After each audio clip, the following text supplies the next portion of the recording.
రైతు నమస్కారం. నా పేరు గణేష్. ఈ పంటకు వచ్చి 55 రోజులు అవుతుంది. రైతు పేరు మోహన్ రెడ్డి. దీనికి రీసెంట్గా నోవా అగ్రిటెక్ వారిది నోవా డ్రిప్ టమాటో వదిలినాడు. డ్రిప్పులో 5 లీటర్లు వేసినాడు ఎకరాకి. వేసిండేది వచ్చి చూడండి, బ్రాంచెస్ కానీ ఫ్లవరింగ్ కానీ ఫ్రూట్ సెట్టింగ్ కానీ నెంబర్ 1గా ఉన్నది. గ్రీనీస్ కానీ ఒకసారి గమనించండి. చెట్టు పెరగడం కానీ పూతాపింది సెట్ అయ్యేది కానీ నెంబర్ 1గా ఉన్నది. ఈ పక్క వచ్చి నోవా డ్రిప్ టమాటా వేసిండేది. ఇక్కడ వెయ్యికన్నా ఉండేది చూడండి ఒకసారి. వెయ్యికన్నా ఉండేది అనేది డెవలప్మెంట్గా నలుపు కానీ చెట్టు పెరగడం ఎటువంటిది లేదు చూడండి, గమనించండి ఒకసారి. ఇది వెయ్యికన్నా ఉండేది నోవా డ్రిప్ టమాటా, వెయ్యికన్నా ఉండేది. ఇది వేసిండేది నోవా డ్రిప్ టమాటా వేసిండేది. వేసిన తర్వాత చూడండి నెంబర్ 1గా ఉండదు తోట. బ్రాంచెస్ నెంబర్ 1గా వస్తున్నాయి. ఫ్లవరింగ్ బాగా సెట్ అవుతుంది.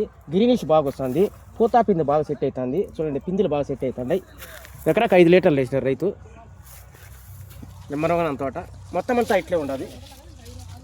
నోవా డ్రిప్ టమాటా చూడండి, గమనించండి ఒకసారి. గ్రీనిష్ కానీ ఫ్లవరింగ్ కానీ ఫ్రూట్ సెట్టింగ్ కానీ నెంబర్ 1గా ఉన్నది.